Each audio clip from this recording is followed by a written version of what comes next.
ሰላም ጤና ይስጥልኝ ክብራትና ክብራን ተመልካቾቻችን እንግዲህ ያለፈው የሥራ ቀናት ቆይታችን እንዴት ነበር ጥያቄው ለእናንተ ነው እኛ ግን በተለያዩ ስራ ጊዜያችን አሳልፈን እንግዲህ ዛሬ ደግሞ በመዝናኛ ቀናችን የመጀመሪያው ዕለት ቅዳሜ ላይ እንገኛለን እንደተለመደው ሁሉ ከክፋ ቴሌቪዥን የቅዳሜ እንግዳን ይዘን ቀርበናል ዛሬ ቅዳሜ እንግዳ እንግዲህ ከጥበቡ ዓለም ከሚገኝ ታዳጊ ጋር ነው ቆይታ የምናደርገው በተለይም ደግሞ ስዕል የምትወዱ ቆይታችንን ትናፍቁታላችሁ የሚል ተስፋ አለን ስዕል በእጅ ከእርሳስና ከስክሪፕቶ ከወረቀት የጀመረ ታዳጊ ዛሬ ደግሞ ከዛም አልፎ አርኪቴክቸር ለመማር እድል ከገጠመው ታዳጊ ጋር ነው ቆይታ የምናደርገው እንግዲህ እንግዳችን ማን ነው በሂደት በቆይታ የምታዩት ነው የሚሆነው ነገር ግን እንደተለመደው ሁሉ ሪሞታችሁን የከፋ ቴሌቪዥን ላይ በማድረግ የቅዳሜ እንግዳ ተከታተሉ እየጋበዝን ፕሮግራሙን ፍጹም ተሾመ አዘጋጃለሁ ፍሬው ማሞ በካሜራው በኩል ከኛ ጋር ቆይታ ያደርጋል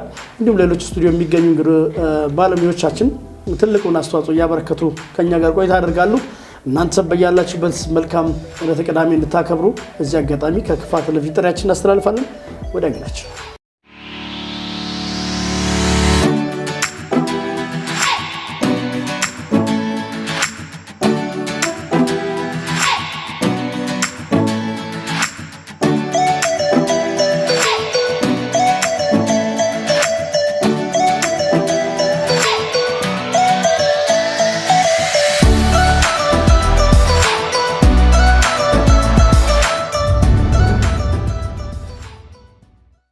እሺ እንግዳችን እንግዲህ እንኳን በደና ወደ ክፋ ቴሌቪዥን መጣ እያልኩ እስኪ ራስን አስተዋውቀን ስሜ መሳይ ሀብታሙ ይባላል የ3ኛ ዓመት የአርኪቴክቸር ተማሪ ነኝ ያው የተወለድኩት ጊምቦ ውስጥ ነው እና ዛሬ ይዤላችሁ የመጣሁት ስዕል ነው መልካም እንግዲህ እጅ ላይ የተለያዩ የስዕል ስራዎችን ለመመልከት ችያለሁና እንደው እንዴት ወደ ስዕል ገባህ ከሚለው ጀምር ያ ችግር የለውም ያው ወደ ስዕል የገባሁት ብዬ ማለት ይከብደኛል ግን ያው ከልጅነቴ ጀምሮ ነበር ስሰራ የነበርኩትና መች እንደገባው አላውቅም ግን በቃ ጀስት እንደተወለድኩ ነው ማለት ይቻላል እና ስራስና ወረቀት ከያዝኩት ጀምሮ ስዕል ውስጥ ነው ማለት ይቻላል እንደው ማለት ስዕል እንግዲህ ብዙ ዘውግ አለው ማለት ቢያንስ 2-3 ዘውጎች አሉና አንተ የትኛው የስዕል ዘውግ ተከታይ ነህ ለምሳሌ አብስትራክት የሚባል አለ ሪያሊስቲክ የሚባል አለ አንተ ወደ የትኛው ነው የምታዘነብለው ብዙ አይነት ስራዎች አሉ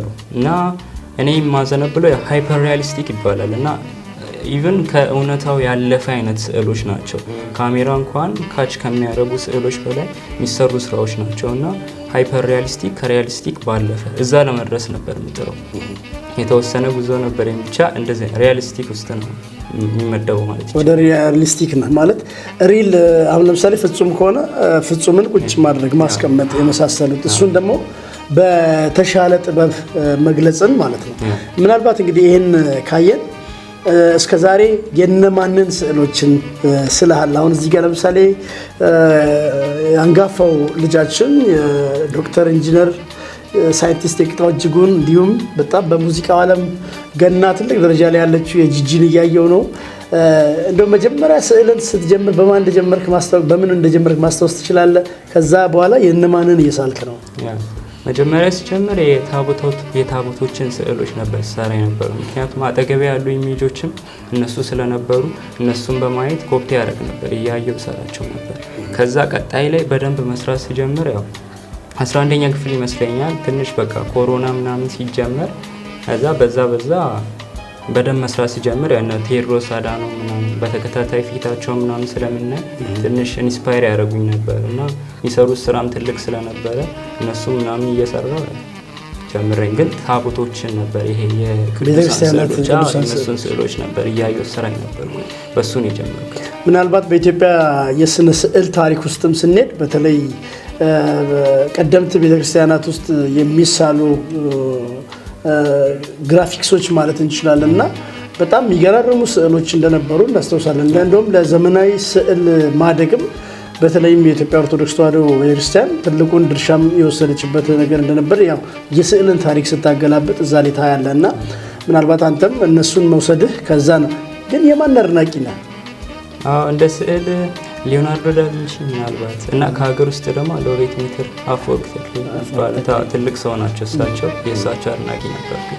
እሳቸውም ሪያሊስቲክ ነው የሚሉት ብዙ ጊዜ የእሳቸው ስራ በጣም ነበር ማለት እንደ አሁን እንግዲህ አንተ በብዛት ያያያቸው ነው ስክሪፕቶ ወይም እርሳስ የመሳሰሉ ነገሮችን ነው የምትጠቀመው። ሞር ደግሞ አሁን እንግዲህ የአርክቴክት እየተማርክ ነውና ከስራው ጋር እንደው ማለት የስዕል ስራና የአርክቴክት ትምህርትን እንደው ወደዛ እንድትሳብ ምን ያክል ስዕሉ ጠቅሞኛል ትላለህ? ስዕሉ በጣም ነው የጠቀመኝ። ኢቭን ሲኦሲ ኤግዛም ነበርና ሲኦሲ ኤግዛም ላይ ራሱ የስኬች ፈተና አለ፣ ሀፍ ደግሞ የአፕቲቲዩድ ፈተና ነበርና እዛ ላይ የስኬች ፈተና ነው አንደኛ ወጥቼ ነበር ያለፍኩት። ሁለቱንም አንደኛ ነበር የወጣሁት፣ ግን በደንብ ያገዘኝ ይሄኛው የስኬች ፓርቱ ነበርና አርኪቴክቸርን ጆይን ለማድረግ ስኬቹ በጣም ጠቅሞኝ ነበር። ሌላው እንደው መሳይ እንግዲህ ስራዎችን እያየሁኝ ነው። በጣም የሚገራርሙ የስዕል ስራዎችን የዶክተር ቴዎድሮስ አድሃኖምን ሌሎችም ለምሳሌ በቅርብ እንኳን የመጣው ይህንን የመሰለ ዘፋኝ በጣም ኢትዮጵያ ውስጥ ተቀባይነት ካገኙት መካከል ዳዊት ጽጌ ነው። እንግዲህ ዳዊት ጽጌን በዚህ መልኩ ከነ ሀበሻ ጥለቱ አስቀምጠሃልና እንደው ስዕሎችን ለሰዎች የማጋራት የማሳየት እድሉ ገጥሞ ነበር? አዎ አክቹአሊ ዝም ብዬ ሰራ ነበር፣ ግን አሁን የቴክኖሎጂ ሰዓት ላይ ስላለ እና ካፕቸር እያደረኩኝ ወደ ፌስቡክ ላይ ለቀ ነበር። እዛ ላይ ሳጋራ በጣም ነበር ሰዎች የሚገረሙት። ኢቭን አያምኑም ነበር ብዙ ሰዎች እና ፎቶ ምናምን ይመስላቸው ነበር። ከዛ ፌስቡክ ላይ ምናምን ለቀ ነበር። በዛ ብዙ ኦዲየንሶችን እያገኘ ነበር። ከዛ ውጪ እንዲህ አሁን ጋለሪ ከፍቶ የማሳየት ወይም የሆነ አንድ የስዕል ኤግዚቢሽን ላይ ተጋብዞ የማቅረብ እድሉ አልገጠመኝም? አልገጠመኝም። ያው እነዚህ ስራዎችም ያው ጋለሪ ይቀርባሉ፣ ግን ሞር በሸራ መልክ ምናምን ይሄ እንደ መደበሪያም ልክ እንደ ስኪል ለማሳየት ያክል እንጂ ጋለሪ ውስጥ ይቀርባሉ ብዬ አላስብም። ጀስት ግን ስኪል ለማሳየት ያክል ፌስቡክ ላይ ሼር ማድረጋቸው እንጂ ለጋለሪ ያው በሰፊው በፍሬም በሸራ ተደርጎ ሲሳሉ ስታንዳርዱን ጠብቆ በዛ መልክ ነው እንጂ መቅረብ ያለባቸው በወረቀት ላይ ተስሎ ጋለሪ ላይ ስታንዳርዱን አይጠብቅም። በዚህ ፌስቡክ ላይ ብቻ ነው ስለቃቸው። ምናልባት እኔ ጋርም የመገናኘቱ እድል የተፈጠረው ፌስቡክ ላይ ባየሁት ስዕል ስራ ነው ማለት ወደኛ ጎራም እንድትል ያው በነገራችን ላይ የከፋ ቴሌቪዥን ሁልጊዜም እንደዚህ ልዩ ተሰጥኦ ያላቸው ልጆች እድሉ ተጠቅመው ራሳቸውን ወደ ገበያው እንዲያስገቡ ወደ አድናቂያቸው እንዲቀርቡ የከፋ ቴሌቪዥንም ሁልጊዜ ጥረቱን ያደርጋልና ከነዛ ውስጥ አንዱ እንግዲህ አሁን አንተም የመጣበት ወይ ለኛ ትልቅ መንገድ ነው ብዬ አስባለሁና ለወደፊት አው ጋለሪ ከፍቶ ለማድረግ ቅድም እንዳልኩ ስታንዳርድ መጠበቅ ያስፈልጋልና አሁን አንተ በስዕል ስራ ውስጥ በጣም እንደ ችግር ገጠመኝ የምትለው ምንድነው? እንደ ችግር ያው እንደማንኛውም ኢትዮጵያ ያው ማቴሪያል ነው ጀስት እና የኛ አካባቢ ሰው ብዙም አይረዳም እንደዚህ አይነት ነገር ላይ እና አንደርስታንዲንጉ ብዙም አይደለምና ለዛ ይሄ የማቴሪያል እጥረት ነው በመጀመሪያ። እንደውም እኔ ሰራ የነበርኩት በወረቀትና በስክሪፕቶ ብቻ ነበር እና በስራስ ባለኝ ማቴሪያል ጀስት እዚህ ጋር የኔን ስኪል ለማሳየት ያክል እንጂ መስሪያ አይደለም። ይሄ የመጻፊያ ማቴሪያሎች ናቸው። ስራስም ሆነ ስክሪፕቶ ለጽሁፍ እንጂ ለስዕል አይገለግሉም። ግን እነሱ የኔን ታለንት ለማውጣት ባለኝ በአካባቢ ማቴሪያሎች የሚሰራውት እንጂ እነዚህ የስዕል ስራዎች የስዕል ማቴሪያሎች አይደሉም።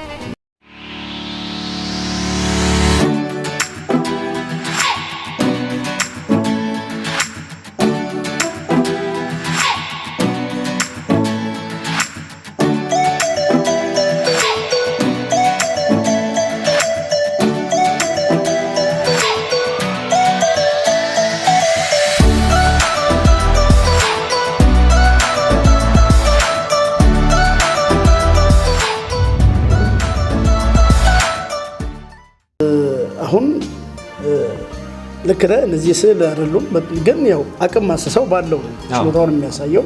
ስለዚህ በዛ ወይ አንተም እየሄድክ ነው።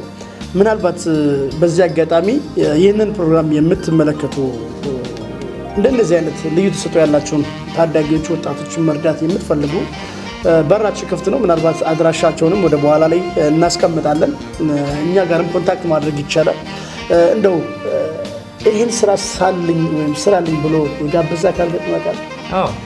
በጣም ብዙ ሰው ነው። ኢቭን በዚህ ፍሪላንስ ይባላል፣ ኦንላይን መስራት ፍሪላንስ ነው የሚባለው እና ፌስቡክ ላይ ሼር ሳደርግ ያ ብዙ ሀገር ነው። ኢቭን በፖስታ ቤት ምናምን ልክላቸው ነበር እና ብዙ ሰው እንትን ይለኛል ለስጦታ የሚሆን ለዘመድ ለፍቅረኛቸው ለባለቤታቸው ልክ እንደዚህ ስራለን ምናምን ይላሉ በፌስቡክ ላይ አይተው ማለት ነው። እና በዛ ሰዓት ሩቅ አገር ግን ባህር ዳር መቀሌ ከዛም ያዘው አሉ እና ሩቅ ነው ምናምን ሲሉ ምንም ችግር የለም ደስ በፖስታ ቤት ልካለሁ ብዬ በፖስታ ቤት አሽጌ ይልክላቸዋል እና ፌስቡክ ላይ አይተው ብዙ ሰዎች እንድሰራላቸው ይፈልጋል።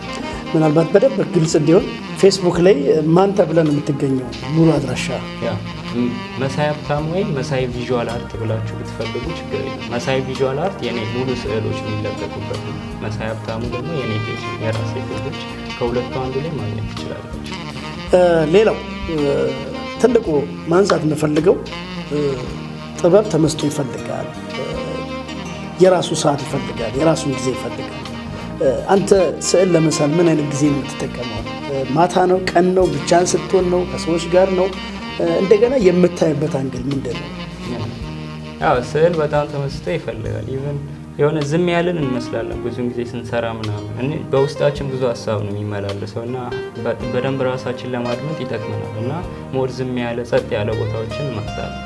ከዛ ውጭ ሜቢ ኤርፎን ተጠቅሜ አሰ ባክግራውንድ ሙዚክ ክላሲካሎችን እጠቀማለሁ እና የምመርጥበት ሰዓት ያው ሰዓት አልመርጥም ካገኘው ኤኒ ታይም ሰራለሁ። ግን ሞር ማታ ነው። ማታ እንውጣ ምናምን የሚል ሰው የለም፣ የሚረብሸኝ ሰው ስለሌለ ማታ ያው ብቻዬን ስለሆን በዛ ሰዓት መርጣለሁ በደንብ መስራት እና ማታ ይመቻል፣ ምሽት ላይ ይመቻል። ይህን ካነሳን ዘንዳ ክቡራን ተመልካቾች በነገራችን ላይ ቆይታ እያደረግን ያለ ነው ከከፋ ቴሌቪዥን ድርጅት በተለይም የቅዳሜ እንግዳ ልዩ በሆነ ሁኔታ የልዩ ተሰጥኦ ባለቤት ታዳጊ ወጣት ጋር ነው ቆይታ እያደረግን የምንገኘው። እሱም ልዩ የስዕል ችሎታ ካላቸው ታዳጊዎች መካከል ዛሬ እንግዲህ መሳይ ሀብታሙ የእንግዳችን ሆኗል። በዚህ በቅዳሜ እንግዳ ፕሮግራማችን ላይ ልዩ ልዩ የተለያዩ ስዕል ስራዎችን ይዞልን መጥቷል። እነሱን ለእናንተ እያሳየን እንቆያለን። ከሱ ጋር የተጫወትን ያለ ነው። ፍጹም ተሾመ ፕሮግራሙን ያዘጋጀው ነው። ፍሬው ማሙ በካሜራ በኩል ሌሎች ስቱዲዮ የሚገኙ ቴክኒሽያኖች እና ሌሎች ባለድርሻዎች የራሳቸውን ጥረት እያደረጉ ይገኛሉ። እናንተ ቆይታችሁ ከኛ ጋር ያማረ እንዲሆን ግብዣችን ነው። መሳይ፣ ሌላው ማንሳት የምፈልገው እዚህ ለመድረስ ቤተሰባዊ ገዛስ አልነበረም ወይ? ብዙውን ጊዜ እኛ አካባቢ ላይ እንደ ኢትዮጵያም ካየን ልዩ ተሰጥኦ ያላቸው ልጆች በራሳቸው ጥረት ነው እንጂ ቤተሰብ በቃ ትምህርት ላይ ፎከስ አድርግ ነው ትልቁ ነገር። ማለት አንዳንዴ በትምህርትም ብቻ እንጀራ የሚበላም ይመስላል አለ ማለት ሰው ባለው አቅም ይበላል። ግን ትምህርት መቆጣታቸው ከአግባብ አይደለም እያልኩ አይደለም። እንደው ምናልባት ይሄ ልዩ የጥበብ ስራህን እንድታሳድግ እንድታወጣ ቤተሰባዊ ገዛስ እስከዛሬ ባለው ምን ይመስል ነበር? ያው እንዳልከው ነው። ብዙ ሰው ያው እንደ ኢትዮጵያ ውስጥ በተለይ ትምህርት ብቻ ይመስላል። ብዙ ሰው ትንሽ በዛ ብቻ ሂድ ነው አንድ መንገድ ያለ ነው ይመስላል። እና አሁን ትንሽ ጊዜው ተለውጧል ብዬ ነው ማስበው። እና አንድ መንገድ ብቻ አይደለም ያለው። ልጆቻቸው ታለንት ካለ በቃ በዛ ታለንት ድጋፍ ማድረግ አለባቸው ብዬ ነው ማስበው። ያ ማለት ደግሞ ትምህርቱን ባልጣለ መንገድ ሁለቱም አንድ ላይ አቻችሎ በሄዱ ብዬ እመርጣለሁ። እና የኔ ቤተሰብም ያው የተወሰነ ያው ብዙም አይደግፉም ነበር። ትምህርቴ ላይ ብቻ እንዳተኩር ነው የሚፈልጉት።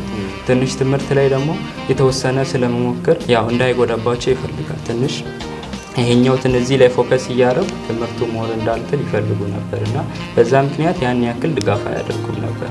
እና ግን ከጊዜ በኋላ ያው ኮሮና መጣ። በዛ ተነስቶ ስራዎችን መስራት ጀመርኩ። ቤት ስቀመጥ ሌላ ምሰራው ትምህርትም ያው እንዳናነብ አይታወቅም የሚከፈትበት ጊዜና ከዛ በዛ በደንብ መስራት ጀመርኩ። ፌስቡክ ላይ መልቀቅ ጀመርኩኝ እና ኦዲየንስ አገኘሁ። ጀስት ትላልቅ ሰዎች በርታ እያሉ ሲያበረታቱ ሲመጡ ቤተሰብን ድጋፍ መስጠት ጀመረ። ከዛ በኋላ አይ ጥሩ ነው በዚሁ ቀጥል ማለት ጀመር እንጂ ከዛ በፊት ትምህርት ላይ በደንብ ትኩረት እንዲያደርግ ነበር የሚፈልጉት።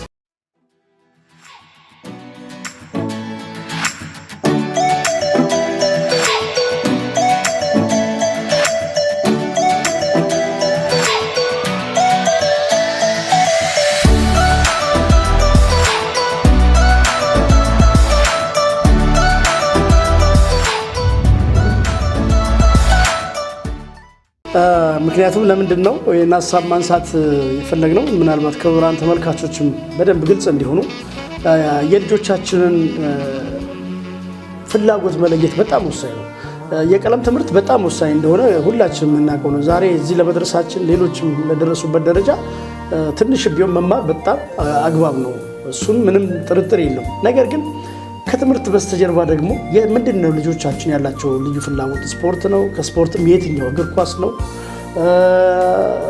ቴኒስ ነው? ሳይክል ነው? ሩጫ ነው? የሚለውን መለየት ያስፈልጋል።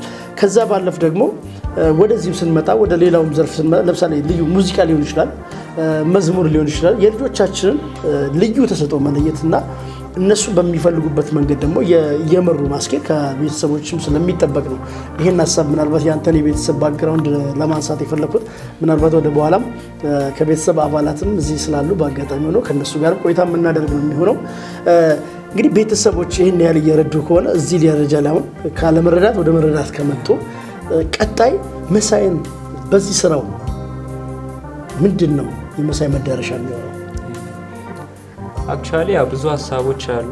መማሩም ያው አርኪቴክቸር ነው። ትንሽ ፈታኝ የሆነ ፊልድ ነው። የሆነ አርቱን ለመስራት ብዙ እንትን አይለንም እና ለወደፊቱ ሀሳብ ያው ኢሉስትሬሽን ላይ ነው። ኢሉስትሬሽን ማለት ጀስት ይሄ ሀሳቦች አሉ። ሀሳቦችን ቪዥዋል በሆነ መንገድ ማስተላለፍ ነው እና እዚህ አካባቢ ያሉ ታሪኮች አሉ። እነዚህ ወደ ካፋማ አካባቢ፣ እዚህ ደቡብ ምዕራብ አካባቢ እና ብዙ በጽሁፍ ታዋቂ አይደለም እኛ አካባቢ ላይ እና በአፈ ታሪክ ነው እና አፈ ታሪክ ላይ ያሉ ስቶሪዎችን ቪዥዋላይዝ ማድረግ ነው። አሁን ወደ ሰሜን አካባቢ ካየን ስዕል ላይ በደንብ ይሰሩ ነበር፣ ስነ ጽሁፍ ላይ ጎበዝ ነበሩ እና በዛ የኢትዮጵያ ታሪክ ሲነሳ ወደ ሰሜን አካባቢ ነው የሚሄደው እና እዚህም አካባቢ ታሪክ አለ። ግን እዚህ አካባቢ ያለው ታሪክ በደንብ እንዳይተዋወቅ ያደረጉ በእነዚህ ነገሮች እድገት አለመኖሩ ነው። አፈ ታሪክ ላይ በደንብ አለ፣ ብዙ ታሪኮች አሉ እና እነዛን ታሪኮች በስዕል መልክ መስራት ነው እና ስዕል ሲባል ደግሞ አሁን ሀርድ እየቀረ ነው። እንደዚህ በወረቀት በእስክሪብቶ በብሩሽ እና አሁን ኮምፒውተር ላይ ነው እየተሳለ ያለው። ጀስት ስኬች ማድረጊያ ያለ እዛ ላይ አድርገን ኮምፒውተር ላይ ገብተን መሳል እና ኮምፒውተር በደንብ ነው የሚያግዘው። በዚህ ሰዓት ኤኒ ታይፕ ኦፍ ብሩሽ አለ፣ ኤኒ ታይፕ ኦፍ ቀለም አለ እና ምንም ነገር ስለማይገድበን የትኛውንም አይነት ስቶሪዎች በኮምፒውተር ከዛ ፕሪንት የሚደረግም ሆነ ተንቀሳቃሽም ሆነ የተለያዩ ነገሮችን መስራት እንችላለን። በዋናነት ግን ወደዚህ አካባቢ ያሉ ታሪኮችን ቪዥዋላይዝ አድርጎ ለሀገር ብቻ ሳይሆን ኢንተርናሽናል ሆነ ወርልድ ማስተላለፍና ማሳየት ነው ፈልገው ትልቁ ታርጌት እሱ። ምናልባት ቅድምም ያነሳ ነው ምንድነው በአካባቢያችን በተለይ በባህልና ቱሪዝም አካባቢ ያሉ አካላትም እንደነዚህ አይነት ነገሮችን መጋበዝ አለባቸው የሚል በአመት አንዴም ቢሆን እንደዚህ አይነት ኢቨንቶች ጥረት መደረግ አለበት። ለምሳሌ በአመት አንዴ የስፖርት ውድድር ምን እንደምታካሂደው የስዕል ኤግዚቢሽኖች እኛ አካባቢ ላይ አልተለመዱም እና ምናልባት ወደፊት እኛም ብንሆን ልናዘጋጅ የምንችልበት ሁኔታዎች ይኖራሉ ብዬ አስባለሁ። ግን የሚመለከታቸው ዘርፉ ላይ ያሉ አካላት ለእንደነዚህ አይነት ልዩ ተሰጥኦ ላላቸው ኢቨን አሁን እንዳልከው አካባቢያችንን አንድ እርምጃ ወደፊት ፈቅ ለማድረግ የታሪክ ሰነድ ውስጥም ለመግባት እንደነዚህ አይነት ስራዎችን በጋለሪ መልክ ማዘጋጀት በጣም ወሳኝ ነው። ምክንያቱም አሁን እንደ አዲስ አበባ አይነት ከተሞች ላይ ሁሌ ክፍት ነው። የስዕል ጋለሪዎች፣ ታሪካዊ ኢቨንቶች የምትሳተፍባቸው መንገዶች ሁሌ ክፍት ናቸው። እዛ ላይ የሄድክ አንተም ለወደፊት ስራ ልታቀርብ ትችላለህ። ግን አሁን ባለን ሁኔታ ደግሞ እንደነዚህ አይነት ታዳጊዎች እንደዚህ አይነት ልጆችን ማሳደግ ማበረታታት ይጠበቃል እና ምናልባት የሚመለከታቸው አካላት ለእንደዚህ አይነት እንዳንተ ልዩ ተሰጥኦ ላላቸው ልጆች ድጋፍ ቢያደርጉ የተሻለ ነው። ምክንያቱም ለምሳሌ ድምፅ ያላቸው በድምፅ የሆነ ቦታ ላይ ሊገኙ ይችላሉና መንገዶች በተለይ ስዕል ላሉት ባለፈውም አንድ ታዳጊ አቅርቤ ነበርና እሱም በጣም ችግር ነው። የገጠር ልጅ ነው፣ በጣም ገጠር ውስጥ ነው ያለው። የሚደግፈው የሚረዳው ሰው የለም። ግን እርሳስና ስክሪፕቶ ይዞ ነው ዴይሊ ስራዎችን የሚሰራውና እንደነዚህ አይነት በተለይ የትምህርት ተቋማትም እንደነዚህ ልዩ ተሰጥኦ ያላቸውን በመጥራት በመሰብሰብ ስለ አካባቢያቸው ያለውን ሀብት ያለውን አቅም እንዲያሳዩ ማድረግ ከሁሉም ይጠበቃል ብዬ ተስፋ አድርጋለሁ። ምናልባት ስዕሎችንም የምናይበት ሁኔታ ይኖራልና እንደው ከዛ ባለፍ እንዳንተ ላሉ ታዳጊዎች ምንድን ነው የምትላቸው? በተለይ ተሰጥኦ ላላቸው ልጆች አንዳንዴ በተስፋ መቁረጥ ውስጥ ያሉ አሉና ምንድን ነው የምትላቸው አንተ? ያው በጣም ከባድ ነው ያለንበት ጊዜ። ትንሽ ያው ታለንት በተለይ ኢትዮጵያ ውስጥ ያው ቅድም እንዳነሳነው ትልቁ ቻሌንጅ ፋሚሊ ነው እና ፋሚሊ ሀሳቡ ሁሌም በትምህርት እንድንሄድ ነው። ያው እነሱም ያው ለእኛ በማሰብ ነው እንደዛ የሚያደርጉት እንጂ እኛም በመጥላት ሳይሆን ያ ትንሽ ቻሌንጅ ያደርገናል። ታለንታችን ይዘን እንዳንወጣ ኖት ስዕል ብቻ አይደለም፣ ሙዚቃም ሊሆን ይችላል፣ ኳስ ሊሆን ይችላል፣ በዛ መቀጠል እንችላል እና ጀስት እሱ ብቻ ሳይሆን በተጨማሪ ደግሞ ማቴሪያል አለ። እንደ ሀገር ደግሞ ማቴሪያሎች በጣም ትልቅ ችግር ናቸው። በየትኛውም ዘርፍ ላይ ብንሄድ የማቴሪያል ችግር አለ፣ የገንዘብ ችግር ይኖራል በዛ እና ልክ እኔ እንደምታዩት በሰዓቱ ያለኝ እስክሪብቶና ስራስ ነበር አጠገቤ ላይ ያለው። የስዕል ፍላጎቱም ታለንቱም ነበረኝ። ያን ነገር ሰራ ነበር። ከዛ ኢቭን የስራስ አይነቶች ነበሩ። እነዚህ 2B 3B እያለ እስከ 9B ደማቅ የሆኑ ስራሶች ነበሩ እና እነሱን ስራሶች ማግኘት አልቻልኩም በአካባቢ እና ምን ማድረግ ነበረብኝ? በእስክሪብቶ መሳል ነበረብኝ። እስክሪብቶ ደግሞ በእስክሪብቶ አይሳልም እንደምናውቀው ለጽሁፍ ምናምን ያደረገሩ፣ ግን ልክ በፈለግኩት ሳይዝ ማድመቅም ማሳሳትም እችላለሁ። ስለዚህ ያ የስራሱን ችግር ቀረፍኩኝ ማለት ነው። በእስክሪብቶ ሰራና በስራስ ሰራ ልዩነት አላቸው እዚህ ጋር እንደምታዩትና ስለዚህ ሁለተኛ ችግርም ባለኝ ማቴሪያል ችግሬን ቀረፍኩኝ ማለት ነው። ልክ እንዲህ ያደረኩት ፕሮሰሶችን አለፍኩና ኤኒ ታይፕ ኦፍ ማቴሪያል መስራት ትችላላችሁ። ያላችሁን ነገር ሊገድባችሁ አይገባም እና ያ ገደባችሁ ማለት እናንተ ሰክሰስ ላይ ለመድረስ ከፈለጋችሁ ያ ነገር ከገደባችሁ ወደኋላ የምትሸሹ ከሆነ ለወደፊቱ ሰክሰስ ሰክሲድ ማድረግ አትችሉም ማለት ነው። ለዚህ ባላችሁ ማቴሪያል ምንም ነገር ሳይገድባችሁ መስራት አለባችሁ፣ መጠንከር ነው ያለባችሁ ብዬ አስባለሁ። ቅድም እንግዲህ ጠቅሳል የሆነ ሰዓት ላይ በተለይም ስራዎችን ማህበራዊ ሚዲያ ላይ በማጋራት ነው አሁን ለሰዎች አንዳንድ ቦታ ላይ እየላክ ያለውና ከዚህ በኋላ ባለውስ ምናልባት የማህበራዊ ሚዲያ ላይ በደንብ ማስተዋወቅ ትልቁ ኦንላይን ቢዝነሶች በጣም የተበራከቱ ነውና እሱን አጠናክሮ በመድረስ መሳይ ምን የተዘጋጀ ነው? ያው ቅድም እንዳነሳሁት ያው ፍሪላንስ ይባላል የሚሰራ አሁንም እየሰራው ነው። የተወሰነ ከቤተሰብ በተጨማሪ የሚያግዘኝ ነገር ቢኖር ያው ይሄ ስኪል ነው። ፍሪላንስ አደርጋለሁ። ጀስት ኮንታክቴን ሶሻል ሚዲያ ላይ በመልቀቅ ትዕዛዝ በመቀበል እነሱን ስራዎች እሰራለሁ። ያ በፎቶ ሊሆን ይችላል፣ በፖስታ ቤት እየላኩ እነሱን በዛ እተዳደራለሁ እና ፍሪላንስ በማድረግ መቀጠል ፈልጋለሁ እና በተጨማሪ ቅድም እንዳልኳችሁ እዚህ አካባቢ ያለውን ስቶሪ ለኢንተርናሽናል ወርልድ ወይም ለዚህ ሀገር ውስጥ ማቅረብ ፈልጋለሁ እና ያን ደግሞ ማቅረብ በምንድነው በኦንላይን ነው ማለት ነው። በሶሻል ሚዲያዎች በተለያዩ ሶሻል ሚዲያዎች እና በዛ ስለሆነ ሞር ኦንላይን ላይ መስራት ፈልጋለሁ። ቅድም እንዳልኳችሁ እዚህ አካባቢ ያለውን ታሪክ ለማስተዋወቅ ጋላሪ ምናምን ሲባል የሆነ ቦታ ላይ ነው።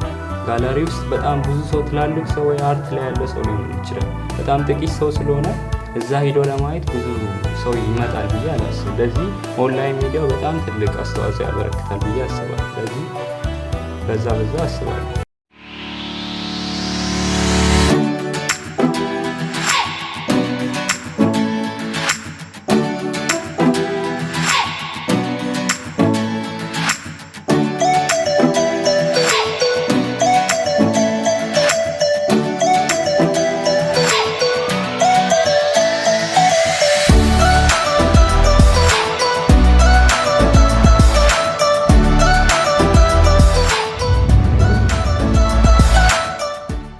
ክብራትና ክብራን ተመልካቾች እንግዲህ ቀደም ሲል ሰዓሊ መሳይ ሀብታሙ እንደተናገረው እንግዲህ በቀጣይ ደግሞ የክልላችንን ሀብት ከዞናችንም አልፎ በክልላችን ያሉትን የተፈጥሮ ሀብቶችንም ሌሎችንም ለቀረው ዓለም ለማስተዋወቅ በተለይም በኦንላይን ቢዝነስ ውስጥም ለመሰማራት ፍላጎቱ አለው። ነገር ግን የሚደግፈው አካል ይፈልጋልና እንግዲህ እንደነዚህ አይነት በተለያዩ ዞን ውስጥ በተለያዩ አካባቢ የሚገኙ ታዳጊዎችን እኛም እንደዚህ እየፈለግን ወደ ተመልካቾች እናደርሳለን።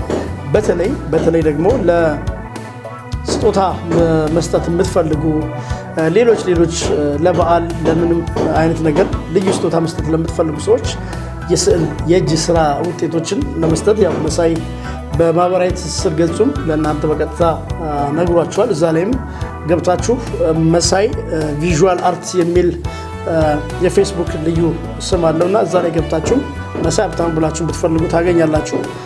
በዚህ አጋጣሚ የከፋ ቴሌቪዥን አሁንም እንደዚህ ላለ ልዩ የጥበብ ችሎታ ላላችሁ ሁልጊዜም እንደምንለው በራችን ክፍት ነው። መጣችሁ አላማችሁን ስራችሁን እንድታስተዋውቁ በዚህ አጋጣሚ እኛም መጋበዝ እንወዳለን። መሳይ በመጨረሻ ማንሳት አለብኝ እዚህ ለመድረሴ ማመስገን አለብኝ የምትለው ካለ እንበልና እንደው እስካሁን ያለውን ደግሞ ቤተሰባዊ ድጋፍን ከወላጅ ጋር የምናደርገው ቆይታ ይኖረናል ማለት ነው። በዛ እንላለን። በመጀመሪያ ፈጣሪ ነው ማመሰግነው።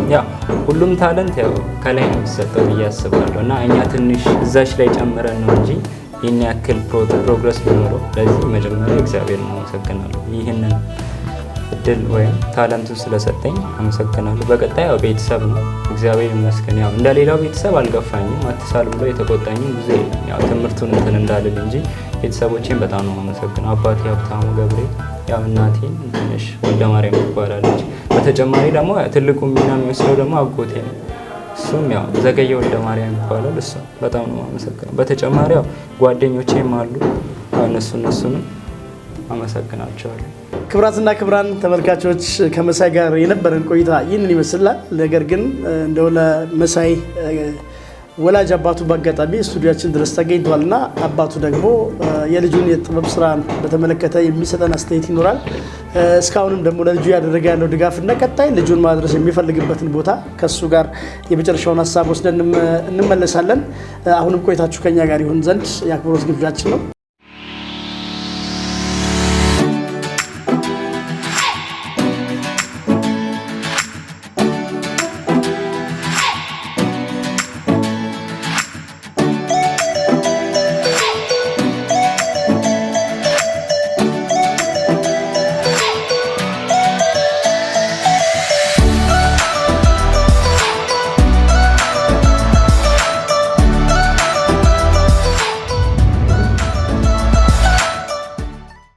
እጅግ አድርጌ አመሰግናለሁ። እስኪ እንታወቅ ጋሺ። እሺ፣ አመሰግናለሁ።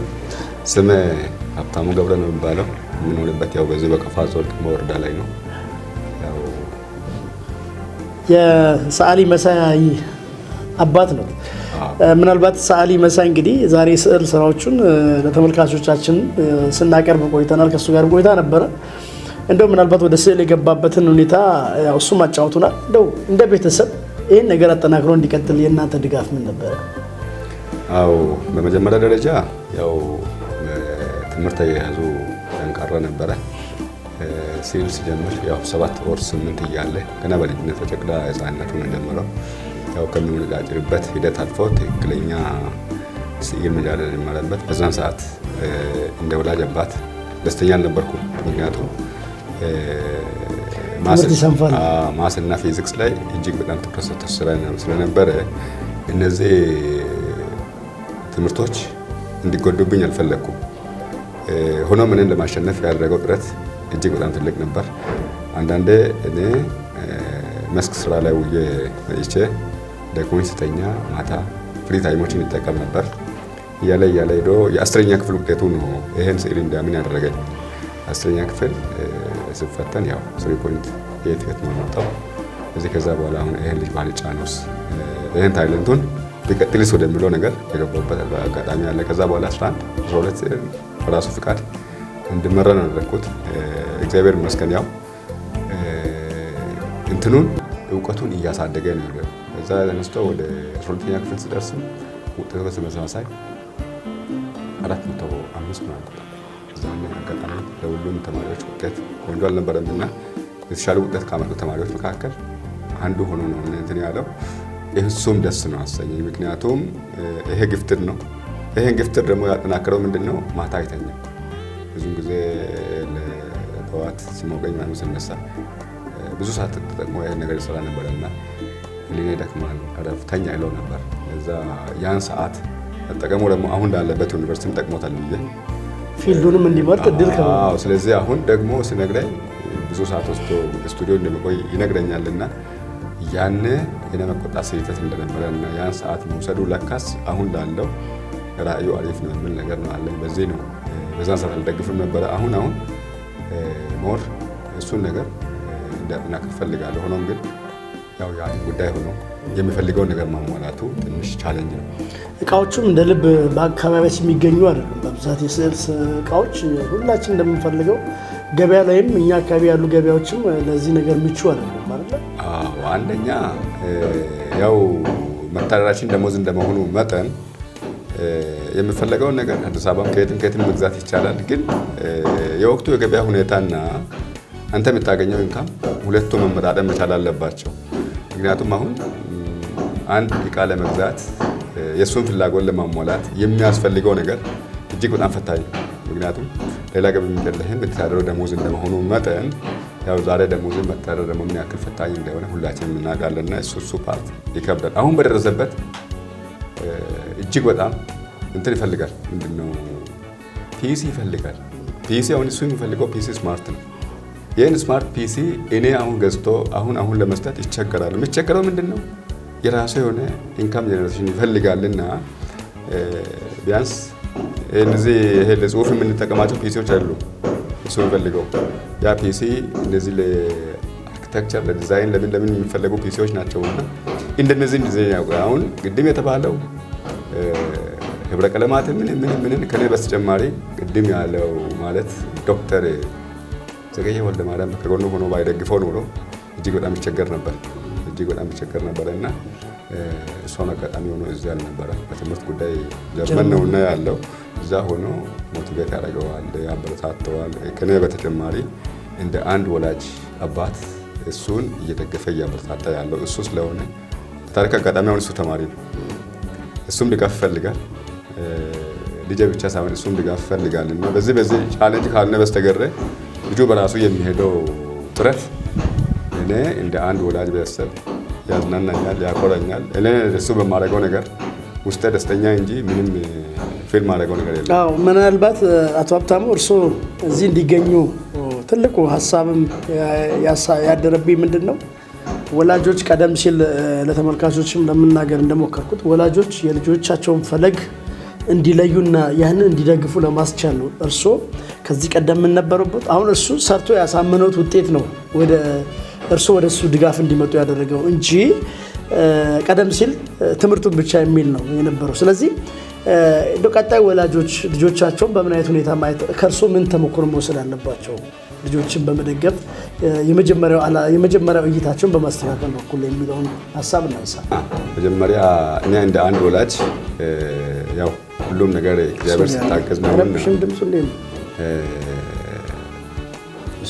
ከፈጣሪ ዘንድ የተባረከ ልጅ ሲሰጥ ያ ልጅ ጥበቡን ብትጠቀምበት። አሁን የዚህ ልጅ ወይ የመሳይ ባህሪ ለየት የምለው ምንድን ነው? እስቲል ነው እስካሁን ከኛ ከቤት ውጪ ከተማ ውስጥ ያለው ሰው አያውቅም። ከስራውና ከትምህርቱ ውጪ አያውቅም። ሁለተኛ ለኔ እንደ መካሪዬ ነው። እኔ ወላጅ ሆኜ እንደ ወላጅም አክት ያደርግብኛል። ያ ማለት ምንድነው? ተፈጥሮ የሰጠው ጊፍትድ ሌላ ተፈጥሯዊ እንትን አለው።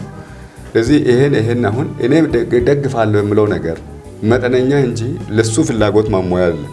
እሱ ብቻ አይደለም፣ ከሱ 1 ዓመት በእድሜ የሚቀድም አሁንም ተመጣጣኝ እዚህ ቦንጋ ዩኒቨርሲቲ የሚያስተምረው አለና በዚህ እድሜ 2 ልጆችን ነው ማስተምረው። እግዚአብሔር ይመስገን። ይሄ እግዚአብሔር ስጦታ ተጸጋ ነውና ለእግዚአብሔር ምንም የሚሳነው ነገር የለም።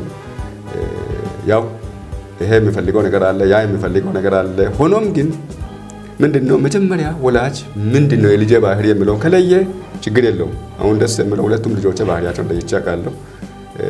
ወጣ ያለ ወደ ጫፍ የወጣ ችግር ያለበት ስላልሆነ አይከብደኝም። ምክንያቱም እኔ በሚለው ነው የሚመሩት። በዚህ ሂድ አቅሜ ይሄ ነው፣ በዚህ ሂድ አቅሜ ይሄ ነው ስል ሁለቱም ስለሚመሩልኝ በምችለው አቅም እንትን እያልኩ ነው። አሁን የዚህኛው ግን የመሳይ ምንድነው አሁን ትልቁ ነገር እንትን ይፈልጋል። አሁን የደረሰበት የትምህርት ደረጃው በጣም መደገፍ ይፈልጋል። መደገፍ ይፈልገው እሱ ገፍቶኝ መጥተው ሳይሆን ትምህርቱ በራሱ አፍ አውጥቶ ይናገራል። ችሎታ በራሱ አፍ አውጥቶ ይናገራል። ያን ነገር አውጥቶ ለተሻለ ውጤት ማድረስ ያው ከእግዚአብሔር የሚተማመነው ነገር ካለ በስተቀር የኔ አቅም የሚከብድም ቢሆንም እሱም በራሱ ጊዜ የሚጥረው ነገር አለ። ቅድም እንደ ቤተሰብ የምንረዳው ነገር አለ። ይሄ ነገር ካለ በስተቀር ወላጅ እንደ ወላጅ የትኛውም ወላጅ ልጁን መጀመሪያ ቁጥር 1 በስነ ምግባር ታነጸ ልጅ መሆን አለበት። በስነ ምግባር ከታነጸ የተሻለ ነገር ላይ ታይለንት ይኖረዋል።